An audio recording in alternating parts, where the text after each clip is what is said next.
На КПП «Алмаз-502» работа идет в усиленном режиме. Сотрудники ГИБДД останавливают машины для проверки. В первую очередь их внимание привлекают автомобили с темными стеклами, без номеров или с номерами, которые невозможно разобрать.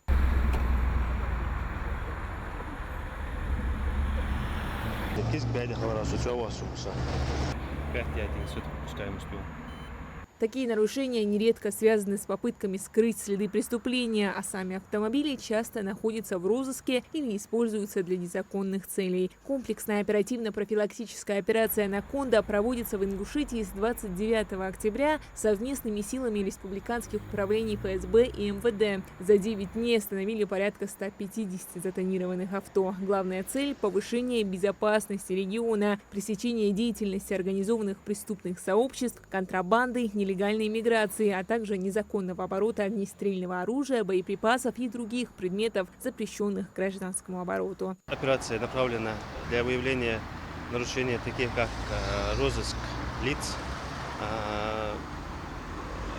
по наркотическим средствам, по оружию и по обыденным нарушениям, такие как тонировка, страховка, ремень.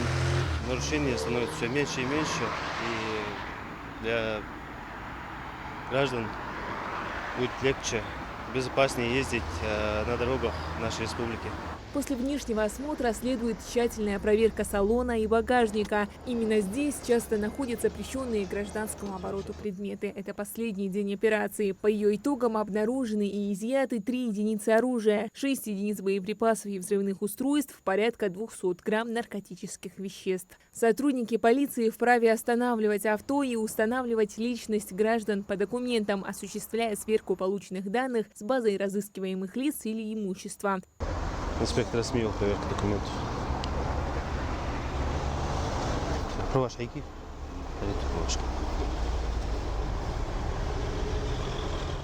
В ходе операции выявили 3 лица, находящихся в федеральном розыске, 5 человек с нарушением миграционного законодательства. Из них 2 иностранных граждан выдворили. Порядка 600 водителей привлекли к административной ответственности. Это была плановая, но усиленная работа правоохранительных органов. Хадиджа Ивлоева, Султан Могушков, Магаз 24.